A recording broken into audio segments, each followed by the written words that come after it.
The David Pakman Show at davidpakman.com.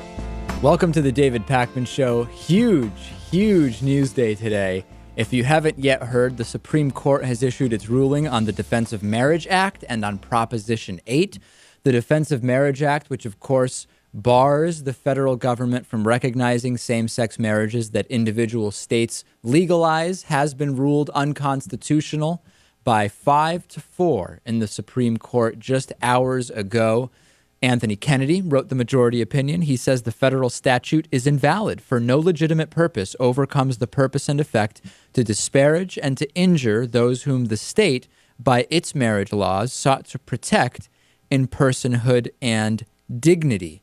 The Defense of Marriage Act was initially signed by Bill Clinton in 1996 when he was president, and it is no more. It is just no more. That's it. There will be hundreds of benefits made available in the past only to straight married couples, which now gay married couples will be able to receive. This is huge. This is just absolutely huge. I was in touch with so many people earlier today. I was friend John Becker, who did the investigation of Marcus Bachmann's anti-gay therapy clinic, the undercover investigation, and his husband Michael were on the front page of Huffington Post today at the Supreme Court.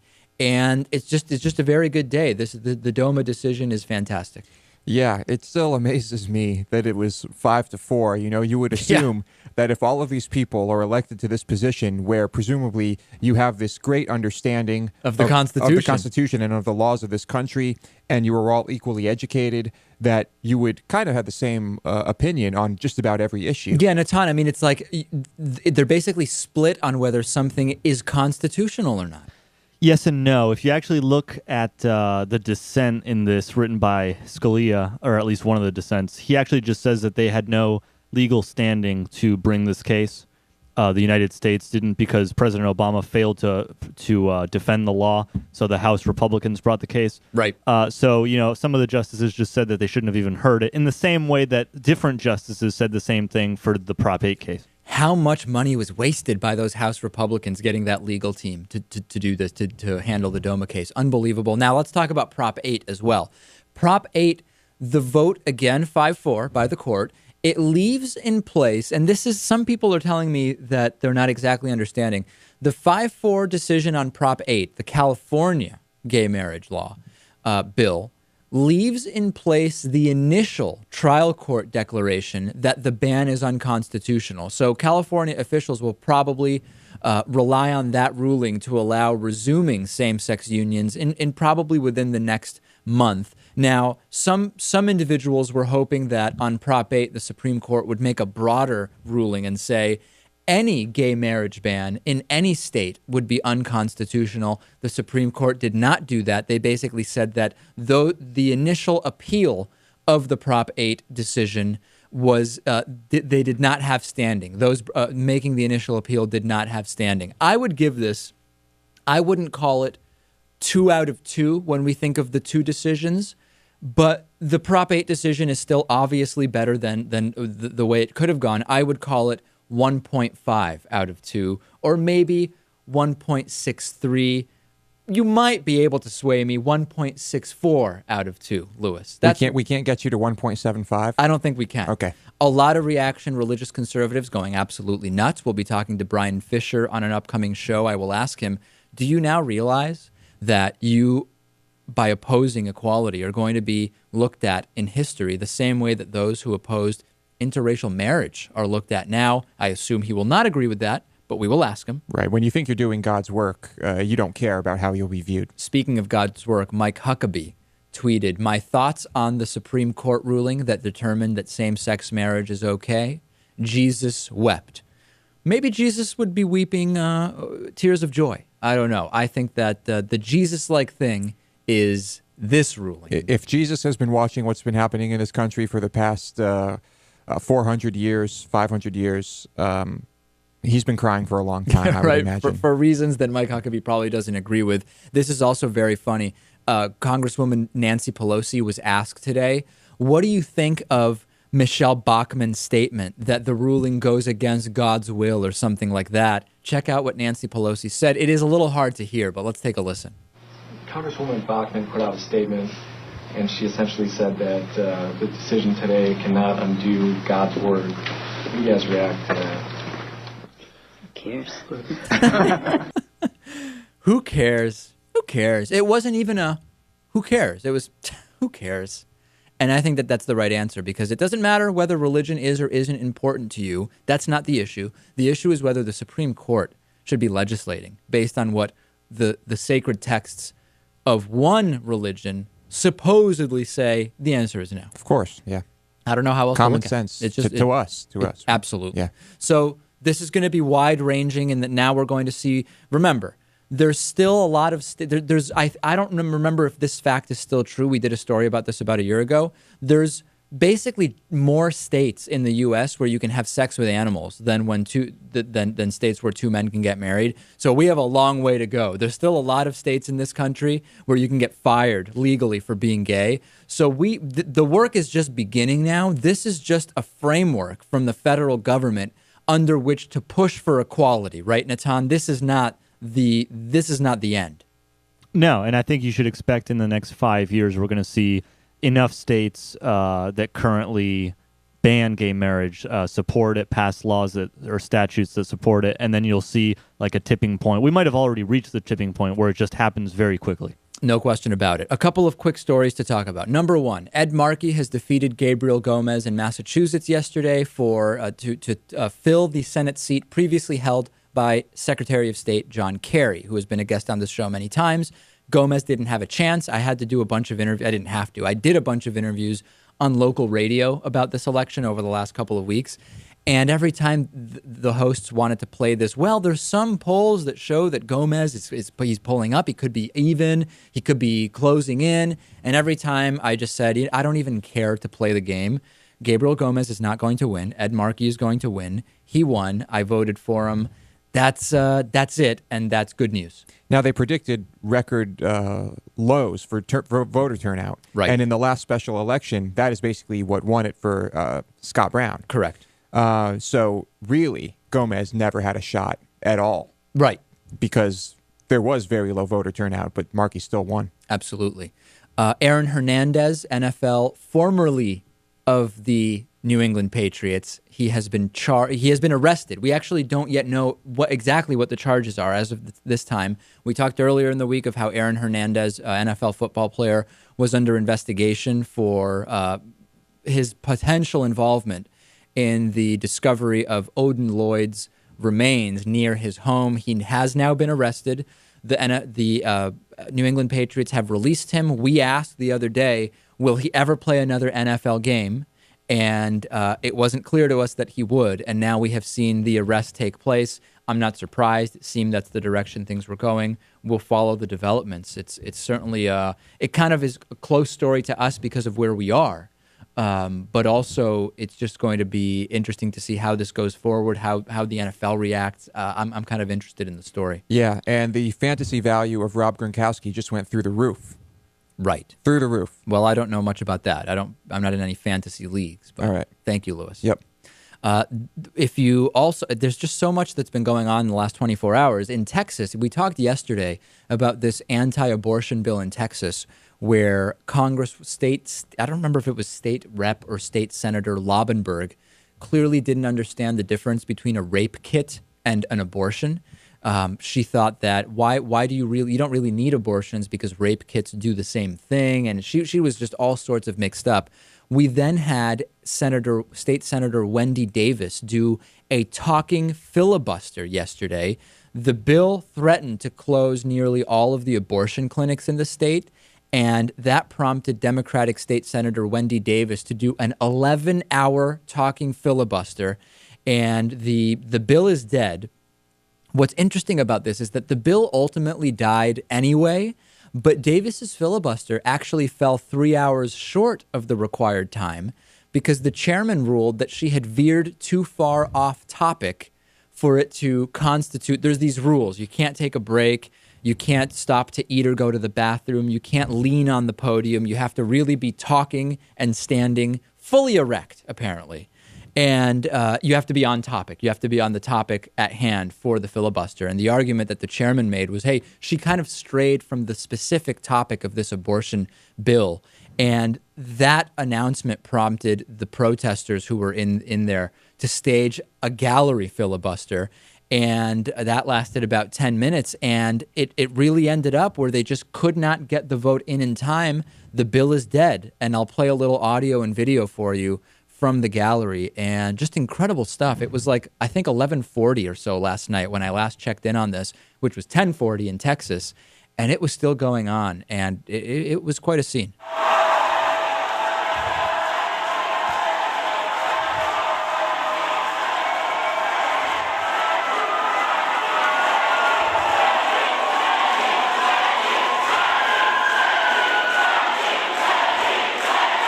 I have to tell you, this is exactly what we need. If you're a religious zealot in Texas and you're just trying to go in there and control women and do all the things that we know religious conservatives want to do when it comes to women's rights, and all of a sudden, Natan, you're dealing with a crowd full of people screaming shame, shame, shame at you, this is just fantastic. I think this is great. Yeah, I don't think most of those legislators care. In other words, they come from districts where you don't have these liberals who live in the Capitol who are going to do this, even though I completely agree with them. I don't think they care. They just say to themselves, yeah, well, the people back home support me. Right. They probably do, but it certainly can't make their jobs any more enjoyable, especially when the bill fails. Right. Of course. Also, this is just a weird statement I want to read to you about this. Lieutenant Governor David Dewhurst is the one who ruled that she had veered off topic. He went on to say that he wasn't pleased by what happened, and he said an unruly mob using Occupy Wall Street tactics derailed the legislation which was designed to protect women and babies. Wasn't the mob that he is being critical of made up of the women he claims the law is trying to protect? It's also made up of voters, constituents, Texas residents, citizens, humans. It's just amazing that he sees people saying, you are passing legislation we don't agree with, and we feel strongly about it and are here taking action over it as an unruly mob. You're legislating against what many people want, and they're there saying that. They're there making their voices heard. Yeah, this is really pathetic. I mean, he probably just assumes that these women don't even understand the legislation. And right, they don't know. We have to tell them what's best for them because they don't even get it. Yeah, if he truly believes this, or he could just be completely ignorant about the whole thing himself. He certainly could be. Yeah. Glenn Beck commented on the Food Network's firing of Paula Deen. Last week, we talked about Paula Deen admitting to these racist comments that she had made, and the video went crazy on YouTube. It's got close to 500,000 views now. This week, we reported that Paula Deen's contract won't be renewed by the Food Network, and that by the end of the month, which is just a few days away at this point, by the end of the month, Food Network will pull her programming off of the air. Glenn Beck is suffering from the same complete lack of understanding of what the First Amendment means. He says that dropping Paula Deen is McCarthyism. He delivered this speech on his program while wearing a Boy Scout uniform. Glenn Beck dressed like a Boy Scout. Things getting very, very bizarre over there. Let's listen to what he had to say, then we'll comment. Oh, but you don't either. If America Hold on, ends let me up actually back deciding it that up she... there. Paula Deen could very well be a racist. I don't know. But you don't either. Let's stop it right there. You kind of do. She admitted to saying all that racist stuff. She's on video saying how sad it was when some family member lost his 30 slaves because they were freed. And she's been fired by Food Network. I just want to point something out, too, which is that this is the reductio ad absurdum, which is that you can never really know if someone's a racist by what they say. Right. But all we have access to ever from another person is what they say. Absolutely. And what they do, which is like, for example, calling black people their little monkeys when they work for them. Let's continue with Glenn Beck. If America ends up deciding that she's a racist, you know what? Then they're not going to watch her show, and she'll go away anyway. Yeah. Instead, the Food Network caved and contributed to the growing un-American atmosphere of fear and silence. Hello, Joseph McCarthy. We're here, gang. We need more speech, not less speech. And what the liberals who join in the boycotts of conservatives like me don't understand is you will be next. At some point, you're at the end of the food chain, and they come after you as well. Okay, let's stop it there. So making the free speech argument, as we often hear, once again, freedom of I just don't know how. I always try to break this down even more simply than the previous time to try to get it through to people. Freedom of speech entitles you to not have your ability to say things limited by the government. It doesn't make people immune from the repercussions of hateful and racist speech With regard to their employers. with regard to employment by private corporations. This is the same thing that happened with the Dr. Laura N-word rant. She said after she was going crazy with the N-word on her radio show that she had to leave her show to regain her First Amendment rights. She said something offensive. In other words, her speech was not limited by the government. And then people were so offended by it that they didn't want to listen to her, and it was no longer advantageous for her employer to keep her on. So and also they didn't even fire her. She decided to leave. In what way is that the government limiting someone's speech? I agree. Yeah, go ahead, Louis. Yeah. It's like this. It's like if I'm bartending and you come up to the bar. Yeah. And I don't own the bar, by the way. I'm just a bartender. And I say, oh, hey, Spick. Hey, Kike Spick. What do you want to drink? Oh, Right. you're Kike Spick. Then I'm offended and I leave. You're offended and you leave. And my boss can't fire me for that? Right. That's what Glenn Beck is saying. It doesn't make any Because sense. that's First Right? No. First Amendment right? The That has nothing only to do with it. town I wanted to- agree with what both of you are saying, but I also have another case where I don't know that would be. I think we would be against an employer firing someone for that reason, which is that what if you have the what's that guy's name, the CEO of Whole Foods, this guy who's against Obamacare. Yeah. All right, so you have that guy, and an employee talks positively in front of him about Obamacare and how he voted for Obama and he loves his politics and whatnot. And then they fire him for simply holding those beliefs. Let's say he even said this right outside off the property or something, right? Right. Now, according to you, I mean, it's no different in the sense that for this guy, for the employer, it's offensive. It's offensive that this guy is defending Obamacare and saying whatever he's saying. But and yet, I think even though it's not a First Amendment issue, we would that's the say thing. that that's not correct. There's a difference between employment law and the First Amendment, and let's not mix the two. I think you're just, it's a different argument. Well, It's this is not the same. It might sound like it's the same to you. Well, this is a case where she was fired from her network for something she said, including things she said while she was not at work, which is another variable here. She was fired because her employer doesn't agree with the things that she said. Even in the Whole Foods example, in most states, that wouldn't be illegal. I might disagree with it. I might boycott Whole Foods. I'm if saying that we happened. would say it's wrong. Not yeah, that it's because illegal, but that it's wrong. And Right, but it would be in principle, it's not wrong for an employer to do this, but it's sometimes not. It's sometimes right, is what I'm saying. You're not wrong about anything you're saying, but the idea that it's a First Amendment issue is what I disagree with. Yeah, I agree. Let's take a break. Facebook.com/David Pakman Show. The bonus show today, I'm going to tell a story of where it may have appeared as though I was stalking someone. This just happened in the last couple of days. Very good bonus show story today. DavidPakman.com/membership. Back after this. The David Pakman Show at davidpakman.com.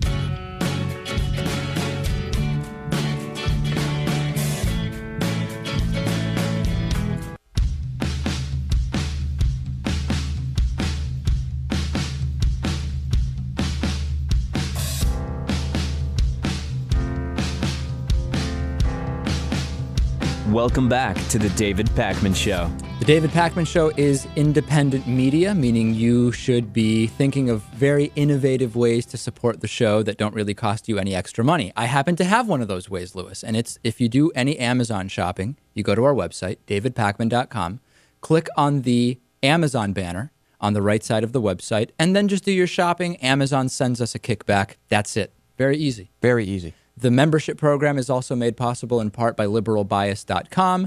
If you're concerned about the amount of liberal bias in the world, find out about the Liberal Bias Index, an objective measure of liberal bias and the liberal bias threat level. Very important. Very important. At liberalbias.com. Today's new member of the day, Dan Brown. Dan Brown of the Da Vinci Code fame. Could be. No, I mean, I have absolutely no reason specifically to think that it is or isn't that Dan Brown. We'll just pretend it is. Daniel Brown, absolutely a great guy. Unless they inform us otherwise. Absolutely. A correction. You know, Lewis, that very rarely on this show we get things wrong. It's very rare, fortunately. But when we do get something wrong, I like to correct it right away. Yesterday, I misspoke when talking about our food additive segment and additives that are banned in different countries. I talked about Olestra, and I incorrectly said that Olestra is not only in certain potato chips, but also in drinks like Mountain Dew. That was incorrect. Olestra is limited to Ruffles and Lay's Wow and some Pringles fat-free chips, etc. The Mountain Dew and Fresca drinks have something else called brominated vegetable oil, which... You okay, Natan? I find all these names funny. Like, I'm troubled by the fact that Olestra sounds like a drug for PMS. Like, food substances shouldn't have the same names as drugs. Right. I completely agree with you. But in any case, brominated vegetable oil is what is in Mountain Dew, and I want to correct the record. And I'm on the record as saying I got it wrong, and we now have corrected it. Thank you, but we still stand by the claim that Olestra will give you diarrhea. Well, I don't think we said that yesterday, but We hinted at it. it's actually anal leakage is what it does. You reported on this on the bonus show once. Well, call it what you I think will. we should get off that subject. Okay. Hatriot Mail. Hatriot Mail. We're going to do a 2-for-1 this week because the Hatriot Mail is short. What is Hatriot Mail? People write us hate mail. A professional voiceover artist turns it into a dramatic interpretive reading of that hate mail. Is that a good assessment, Lewis? Yeah. Let's go to number 1. Here is Hatriot Mail number 1 for this week. You'll suck it to further your career and eventually end up not being able to justify your will any longer, but still continue to do so, for it's better than not acting at all. But you will have no integrity. I don't understand that one. That's one of the ones we get where it's just it's the rantings of a lunatic and we have just no idea what they're talking about. Yeah, we would need to dive into that a bit further. Yeah, we need to dig further into that. Yeah. And Hatriot Mail number 2 for the week. Why I listen to this moron I will never know. He has a simplistic, ignorant attitude, and he is too young to know anything. There it is. Blistering critique in Hatriot Mail this week. Yeah. Ouch. I think we should try to get our hands on one where the English is just completely butchered. Right. I think that would be great. I thought we did. I thought that's Well, what I mean, even worse than that. even worse than that. Yeah. Okay. Yeah, the thing is, sometimes it's so bad that there's not even actual words. That we have to give the narrator words to work with. That's like a minimum level. He's like, Yeah. I can do it as long as they're words. And Right. and some of the hate mail we get doesn't meet that stringent standard. Right. Like consonant clusters that are unpronounceable. Yeah. Hey, this is really disturbing. You know how the one time somebody hung up on me during an interview? Well, actually, that's not true. The first time someone hung up on me during an interview, I forget the guy's name, Jonathan something, years ago. We won't mention the hundreds of times people have hung up on you just during casual In conversation. my personal life, yeah, just as from the point of view of the show. Right. The first time I was hung up on by a guest was when we had one of these, it was like the CEO of these emergency pregnancy centers, which aren't really pregnancy centers in the sense that they're not medically licensed in any way and there's no doctors there. They're just places to stall women so they either don't get the morning after pill or don't get abortions or whatever the case may be. We now have caught on tape, this is video taken surreptitiously from Cleveland's Womankind, where Kate, who is actually Katie Stack, a pro-choice activist and patients advocate in Ohio, goes in and says, hey, with a camera, and she says, I had unprotected sex, and I heard about this thing. It's like you take it, it's plan B something, and then she is just straight up lied to, or the crisis counselor is just completely incompetent and doesn't know anything. I tend to think it's that she was lied to and that they get these types of visits all the time about what is the morning after pill. Here's the video. Check this out from the Crisis Project. Because I don't know, I was just been online, obviously, that's how I found this place, and I was just kind of looking, and like I haven't had like an STD test or anything, and I was wondering, like I know that there's a pill you can take, like to not get pregnant. And I don't know if you have to go to a doctor, or like, you know. You mean the morning after pill? Or the B one. It's called like Plan B or something. I don't know about that pill. Maybe our nurse would know. We do have a nurse. What's this pill supposed to do? I mean, the stuff online said up to 72 hours after unprotected sex, you can take it and then you're less likely to get pregnant. I don't know. I don't know what it is. It's almost like the morning after pill. If you have intercourse and then take this pill, and it causes a period to come on or something, or bleeding, it's like having an abortion. Oh, what do you mean? Like, well, you're taking the pill after conception. oh. You have sex, you take this morning after pill, and out comes the contents of that.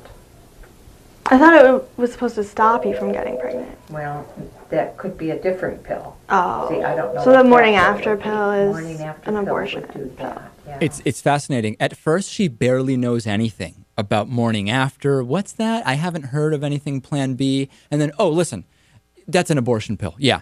Is this, I don't believe that the woman just doesn't know. I believe that she's deliberately misleading. This can't be the first person she's ever had come into the pregnancy center. And this is so dangerous. Either way, it's either really way, bad. she shouldn't be giving advice. Yeah. That's what's clear.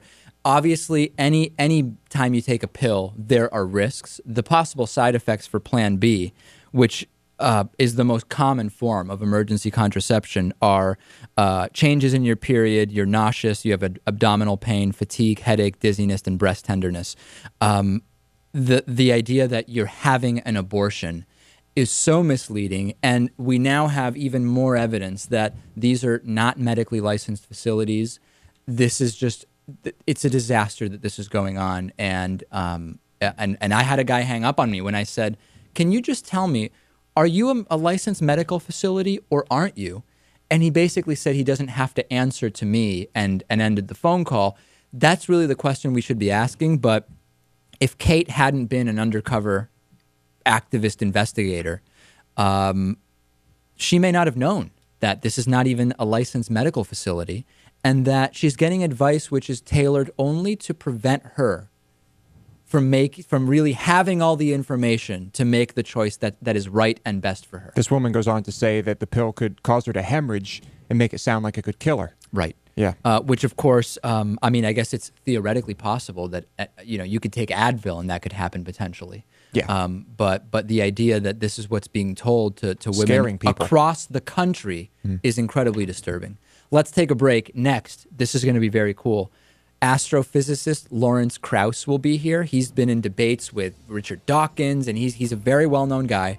He's going to talk to us about time travel at the request of many viewers. Stay with us. That's coming up next.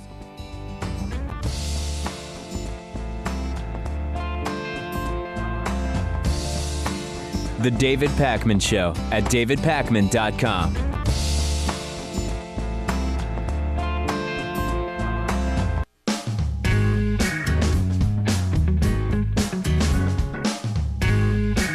Welcome back to the David Pakman Show. So over the last couple of months, I've gotten a lot of emails from our viewers saying we've never addressed time travel on the show. Now, there's a number of reasons why maybe we just didn't get to that quite yet, but I thought, why don't we have on Lawrence Krauss? He's a theoretical physicist, also a cosmologist, professor of physics, and director of the Origins Project at Arizona State University. So let's start broad scope. What is the kind of scientific view on the possibility of time travel as it's colloquially known right now? Well, actually, the fact that you didn't do time travel, or put another way, that you didn't have time to do time travel, may be one of the many proofs against time travel, because if you had been able to time travel, you would have gone back in time and done the program already. Right. But in any case, we'll get to that. The scientific consensus, remarkably, is that we don't know. Einstein's general relativity and special relativity, both of them, tie together space and time and put space and time on the same footing. And you can clearly do a circle in space, so why can't you do a circle in time? And in principle, in fact, in general relativity, it's possible. Given that fact, general relativity tells us that the geometry of the universe, in space and time, is determined by the configuration of energy and matter within that universe. So all you have to do is, if you can mathematically write down a geometry which has closed time-like loops, if you want to call them that, or loops where you go back in time, if you can write down that geometry mathematically on the left-hand side of the equation, then there's an energy and density on the right-hand side that you can invent mathematically that will produce that. The key question and the open question is, can you physically produce that kind of energy in order to do that? And that's the open question. So are there laws of physics that forbid you from producing exactly the type of energy that would produce time travel? And that's the open question. People have shown, for example, situations with weird things called cosmic strings intersecting, that you could create such a geometry, but are there laws of physics that say you can't produce those configurations? And we don't know the answer. But if it's possible, we have to come to grips with these paradoxes. The most famous of which is the grandmother paradox, as I called it in my book. You can go back in time and kill your grandmother. If there's time travel, you can go back in time and kill your grandmother before your mother's born. But if that's the case, then your mother isn't born. But if your mother isn't born, then you're not born.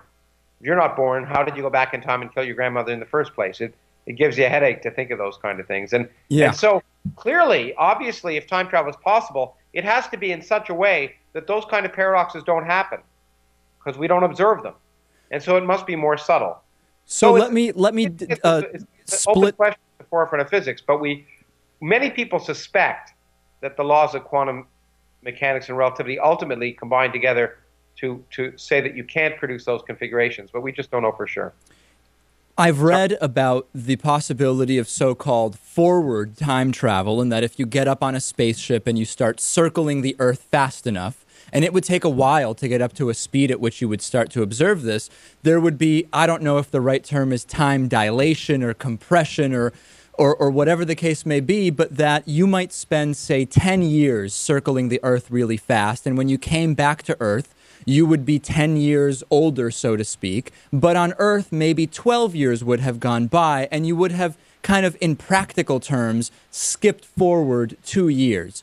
Is that different? And first of all, correct me if I'm way off on that explanation. In fact, that's absolutely possible. But the point is, we all do forward time travel. We just did it. We began this interview, 5 or 10 minutes ago, and we've now gone forward. So time travel is something we do without even trying.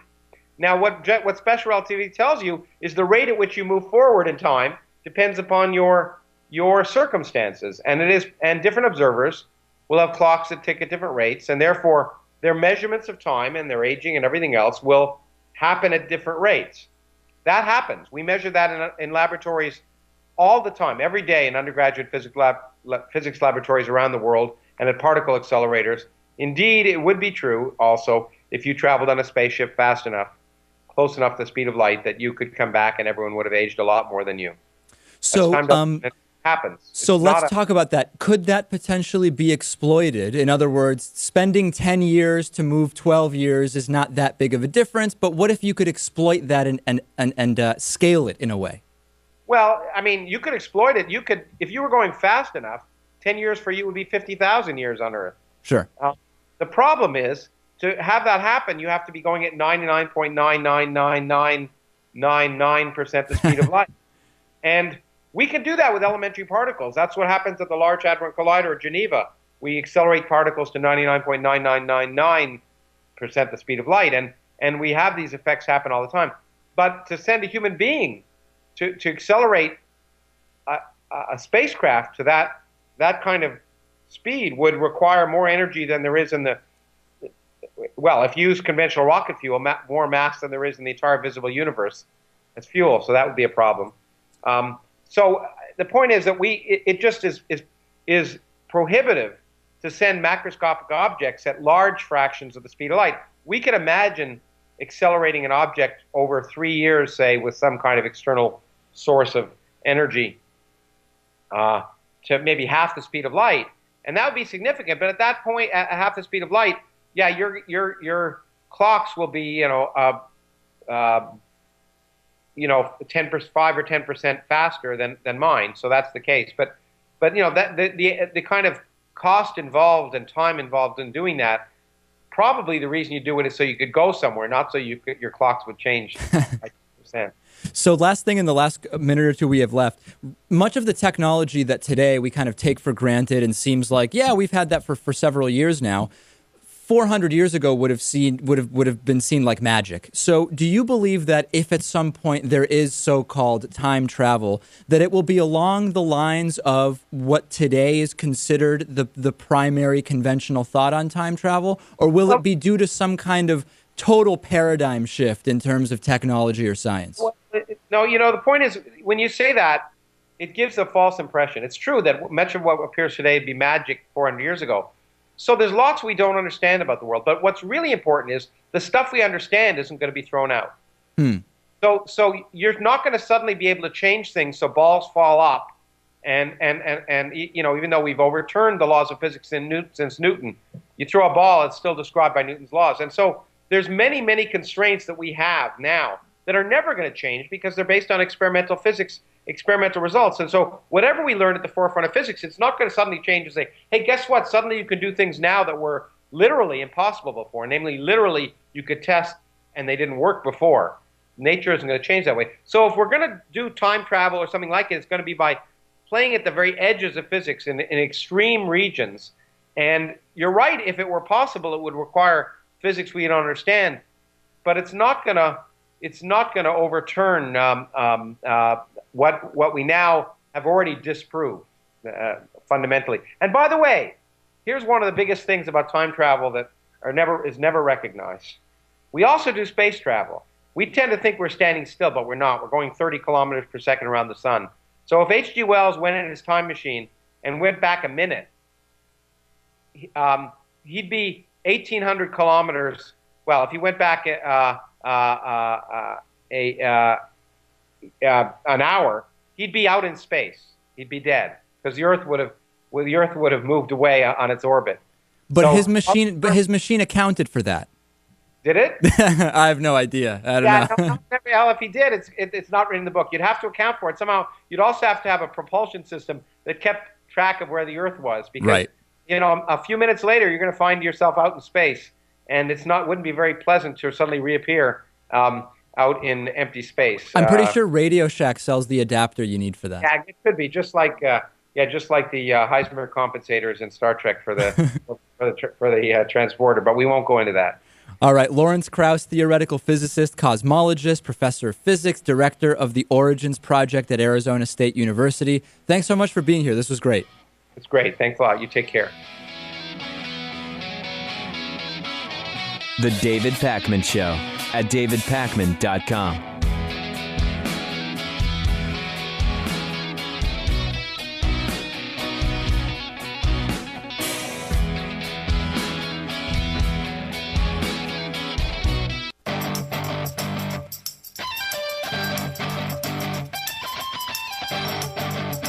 The David Pakman Show at davidpakman.com. Welcome back to the show. Great to have everybody from the We Survive Bush, You Will Survive Obama Facebook page with us today. Make sure to check that out.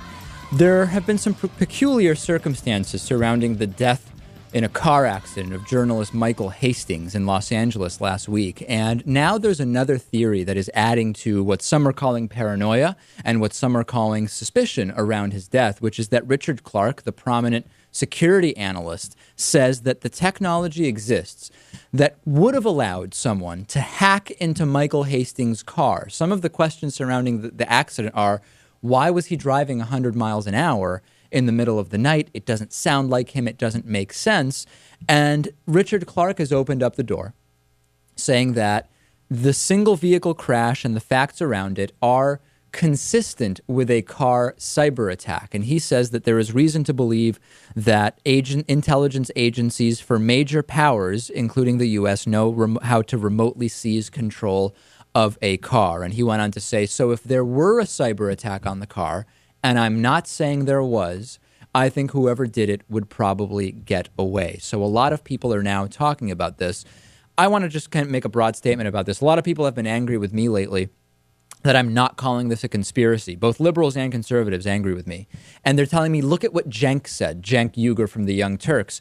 And I did look at what Cenk said. And Cenk said, we don't really know exactly what went on. And I encourage you to look at what Cenk said, kind of like, I think the video is called Response to Theories About Michael Hastings. He said, some of the things sound weird, but we just don't know. And what Michael Hastings, as an investigative reporter, would have done would be to wait to have more facts before we start jumping to conclusions. So I agree completely with what Cenk Uygur said. I am saying I don't know that there are some things that sound weird, but that doesn't make it a conspiracy. Let's continue to wait for data, and criticizing me because I'm not jumping on the conspiracy bandwagon seems a little premature and not what Michael Hastings would have done in his esteemed investigative journalistic career. I agree. Yeah.